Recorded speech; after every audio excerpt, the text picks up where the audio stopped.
بسم اللہ الرحمن الرحیم۔ السلام علیکم ورحمۃ اللہ وبرکاتہ۔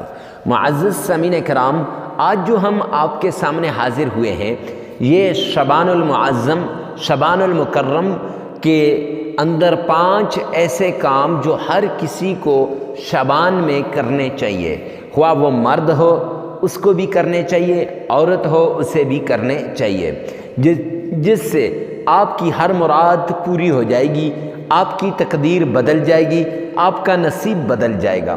کوئی انسان پریشانی کے اندر مبتلا ہے، تکلیف کے اندر مبتلا ہے اور کسی ایسی حاجت کے اندر ہے کہ اس کی حاجت پوری نہیں ہو رہی، تو اس کی مشکلات بھی ختم ہو جائیں گی، تکلیفیں بھی دور ہو جائیں گی اور اس کی حاجتیں بھی پوری ہو جائیں گی۔ آپ کے علم میں ہے کہ شعبان المعظم وہ مکرم اور محترم مہینہ ہے، وہ برکتوں والا مہینہ ہے، وہ عزتوں والا مہینہ ہے، جس مہینے کے اندر نصیب لکھے جاتے ہیں، مقدریں لکھی جاتی ہیں، جس مہینے کے اندر رزق لکھا جاتا ہے۔ تو معزز سامعین کرام، جو انسان یہ 5 اعمال کر لے گا، ایسے 5 اعمال جو احادیث سے ثابت ہیں، کہ حدیث پاک کے اندر آتا ہے کہ یہ جو اعمال ہم آپ کو بتا رہے ہیں یہ سب احادیث کے اندر آتے ہیں، اور ان کے فضائل، برکات، انوارات آپ خود حدیث پاک کے اندر جا کر دیکھ لیجئے گا۔ ایک ایک کی فضیلت کو بیان کرنا بہت مشکل ہو جائے گا۔ تو معزز سامعین کرام، آگے بڑھنے سے پہلے تھوڑی سی ریکویسٹ ہے کہ ہفتہ وار دعاؤں کا سلسلہ شروع کیا ہے۔ اگر دعا کروانا چاہتے ہیں تو کمنٹ سیکشن میں یہ آمین یا رب العالمین یہ لکھ دیجئے گا، اور اس کے ساتھ یہ کہ ویڈیو کو ثواب کی نیت سے صدقہ جاریہ سمجھ کر آگے شیئر کرنا مت بھولیے گا۔ تو آئیے چلتے ہیں ان اعمال کی طرف، ان چیزوں کی طرف، ان کاموں کی طرف جو کام شعبان المعظم کے اندر ہمیں کرنے چاہیے، وہ مرد ہو یا عورت ہو، بڑا ہو یا چھوٹا ہو، ہر کسی کو کرنے چاہیے۔ پہلا کام، سب سے پہلا کام جو شعبان المعظم کے اندر ہر دن ہر رات کرنا چاہیے، یعنی دن میں 1 مرتبہ کر دینا چاہیے، تو انشاءاللہ شعبان کی برکات آپ کو حاصل ہو جائیں گی، شعبان کی رحمتیں آپ کی طرف متوجہ ہو جائیں گی، شعبان کے فضائل آپ کی طرف متوجہ ہو جائیں گے، اور شعبان کے فوائد آپ کو ملنا شروع ہو جائیں گے۔ تو اس میں سب سے پہلا جو کام ہے وہ کام صلاۃ توبہ کا ہے۔ شعبان المعظم کے مہینے کے اندر چونکہ یہ بڑا رحمتوں والا مہینہ ہے، اس کے بعد بڑی فضائل والا مہینہ آ رہا ہے، بڑی برکتوں والا مہینہ آ رہا ہے جسے ہم رمضان کہتے ہیں، تو اس سے پہلے اس میں نمبر 1 صلاۃ توبہ، صلاۃ توبہ پڑھنی چاہیے۔ اب یہ صلاۃ توبہ کیا چیز ہے؟ 2 رکعت صلاۃ توبہ آپ نے پڑھنی ہے، یعنی اچھے طریقے سے وضو کر کے آپ نے کسی بھی وقت، دن کے وقت پڑھنا ہے یا رات کے وقت، جب بھی آپ کو ٹائم ملے، لیکن ایک دن میں 1 مرتبہ لازمی کرنا ہے جتنے دن شعبان کے رہ گئے ہیں۔ تو آپ نے وضو کر کے، باقی نیت بھی وہی ہے، نماز بھی وہی ہے، صرف 2 رکعت جہاں ہم پڑھتے ہیں جو ہے 2 رکعت نماز نفل یا 2 رکعت نماز فرض، اس کی جگہ 2 رکعت نماز صلاۃ توبہ یہ پڑھنا ہے۔ تو جو آدمی صلاۃ توبہ پڑھے گا، رب کعبہ کی قسم، اولاد کی کمی ہے اولاد ہو جائے گی، رزق کی کمی ہے رزق مل جائے گا، یعنی دنیا کی ہر مراد اس کی پوری ہو جائے گی، اللہ سبحانہ و تعالیٰ کے غیبی خزانوں کے دروازے کھل جائیں گے۔ تو دوسری بڑی بات، دوسرا کام جو شعبان المکرم، شعبان المعظم کے اندر کرنا چاہیے وہ یہ ہے کہ 13، 14 اور 15 3 راتیں ہیں، ان 3 راتوں میں اللہ سے معزز سامعین کرام استغفار کر کے توبہ بھی کرے، لیکن ان 3 دنوں کے اندر جو کام میں بتانے لگا ہوں وہ یہ ہے کہ ان 13، 14 اور 15 کو، ان 3 دنوں کو روزے رکھے، شعبان کے 13، 14 اور 15 کو روزے رکھے۔ اب یہ 3 کام ہیں، یہ دوسرا کام ہو گیا کہ پہلا کام صلاۃ توبہ پڑھے، اور دوسرا کام جو سارے شعبان میں نہیں ہے، 13، 14 اور 15 کے ساتھ خاص ہے، تو ان کے اندر وہ کیا کرے؟ روزے رکھے۔ اب روزہ کیوں رکھے؟ میرے پیارے پیغمبر جناب مدنی کریم صلی اللہ علیہ وسلم نے فرمایا کہ میں ایام بیز کے اندر روزہ رکھا کرو، تو آقا کائنات ایام بیز میں روزہ رکھا کرتے تھے۔ معزز سامعین کرام، تو سنت ہوا کہ آقا کی سنت پر عمل کرنا بہت ضروری ہے۔ اور جو انسان ان کی 13، 14، 15 کو روزہ رکھتا ہے، ایک تو اس کے رزق کے دروازے کھل جاتے ہیں، دوسرا رحمتوں کے دروازے کھل جاتے ہیں، تیسرا اس کے غم، اس کی سوچ اور فکر کو دور کر دیا جاتا ہے۔ کتنی بڑی بات ہے کہ رحمتوں کے دروازے، خزانوں کے دروازے کھل جائیں اور یہ جو مایوسیوں کے دروازے ہیں یہ کیا ہو جائیں؟ بند ہو جائیں۔ دو کام ہو گئے، پہلا کام صلاۃ التوبہ اور دوسرا کام 13، 14 اور 15 کو روزہ رکھنا۔ تیسرا کام استغفار کی کثرت کرنا، استغفار کی کثرت کرنا، اور کم از کم 100 بار روزانہ استغفار کرنا۔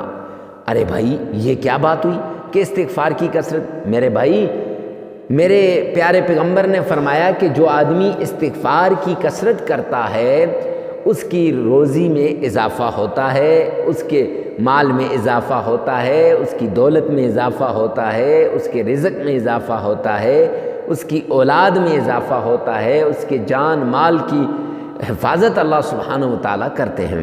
اور ویسے بھی آپ نے 29واں پارہ اٹھا کر دیکھیں سورہ نوح، تو وہاں فَقُلْتُ اسْتَغْفِرُوا، اس آیت کے اندر اللہ رب العزت نے فرمایا کہ تم کیا کرو؟ استغفار کرو۔ آگے فرمایا ملے گا کیا؟ ربا استغفار تو کریں گے، کیا ہوگا؟ وَيُمْدِدْكُمْ بِأَمْوَالٍ وَبَنِينَ، تمہارے مال میں اضافہ کر دیا جائے گا، تمہاری اولاد میں اضافہ کر دیا جائے گا۔ تو مال اور اولاد میں برکت کے لیے، مال اور اولاد کے لیے، مال اور اولاد کی ضرورت کو پورا کرنے کے لیے کیا کرنا چاہیے؟ استغفار کرنا چاہیے۔ تیسرا کام کیا ہوا؟ استغفار کرنا۔ اب استغفار کم از کم 100 بار صبح، 100 بار شام، یعنی ایک دن میں 200 مرتبہ تو کر لیجئے۔ اب کون سے استغفار؟ استغفر اللہ، استغفر اللہ، استغفر اللہ، یہ والا استغفار کم از کم کر لینا چاہیے۔ معزز سامعین کرام، 3 باتیں ہو گئیں۔ پہلی صلاۃ التوبہ، جسے ہم صلاۃ حاجت بھی کہتے ہیں، صلاۃ الحاجت بھی پڑھ لیں تو بہتر ہے، ویسے صلاۃ التوبہ اپنے گناہوں کی معافی اللہ رب العزت سے مانگنا، تو صلاۃ التوبہ پڑھ لیں۔ دوسرا 13، 14 اور 15 کو آپ نے روزہ رکھنا ہے، اور تیسرا استغفار کرنا ہے کثرت کے ساتھ، اور کم از کم 100 بار صبح اور 100 بار شام کو۔ اور چوتھا وہ عمل جس کے ذریعے سے اس مہینے کے اندر نہیں بلکہ سارے مہینوں میں، ہوا وہ شعبان ہو، رمضان ہو، جو بھی مہینہ ہو، اس مہینے کے اندر جو آپ کے رزق میں اضافہ ہوگا، مال میں اضافہ ہوگا، دولت میں اضافہ ہوگا، پریشانیاں دور ہوں گی، ڈپریشن ختم ہوگا، بیماریاں ختم ہوں گی، تو وہ عمل آپ کی طرف میں آپ کو بتانے جا رہا ہوں۔ تو چوتھا عمل صدقہ کرنا، صدقے سے بلائیں ٹل جاتی ہیں، مصیبتیں ختم ہو جاتی ہیں، تکلیفیں دور ہو جاتی ہیں، ٹینشنیں ختم ہو جاتی ہیں، ہر طرح کی ٹینشن ختم ہوگی، تکلیف دور ہوگی، مصیبت ختم ہوگی۔ معزز سامعین کرام، چوتھا یہ جو کام ہے نا، یہ کام بڑا اہم کام ہے، یہ اتنی اہمیت کا حامل ہے کہ آپ سوچ بھی نہیں سکتے کہ اس سے صدقہ دینے سے کیسے ہمارے حالات بہتر ہوتے ہیں۔ میرے آقا نے فرمایا، حضرت عبداللہ بن عباس رضی اللہ تعالیٰ عنہ روایت فرماتے ہیں، کچھ اس کا مفہوم کچھ یوں ہے کہ جو انسان صدقہ کرتا ہے اللہ رب العزت بڑھا چڑھا کے واپس کرتے ہیں۔ جو انسان صدقہ کرتا ہے، ایک تو اس کی دولت میں اضافہ ہوتا ہے، مال میں اضافہ ہوتا ہے، دوسرا کوئی بیماری جسم کے اندر ہے تو وہ بیماری کیا ہو جاتی ہے؟ ختم ہو جاتی ہے، بیماری جسم سے نکل جاتی ہے۔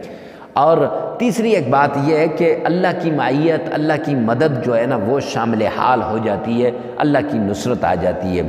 اور پانچواں سب سے اہم کام جو پانچواں ہے، یہ وہ بڑا زبردست ہے، وہ یہ ہے کہ ہر پل ہر آن شعبان کے مہینے کے اندر کم از کم روزانہ آپ نے 100 آیات کی تلاوت کرنی ہے، 100 آیات کی تلاوت کرنی ہے، قرآن پاک کی 100 آیات۔ اگر نہ ہو سکیں تو پھر کم از کم 50، اگر 50 بھی نہ ہو سکیں تو کم از کم قرآن پاک کی تھوڑی سی تلاوت کر لیں، لیکن قرآن کو پڑھنا، تلاوت قرآن پاک کی تلاوت کرنا یہ معمول بنا لیں شعبان کے اندر۔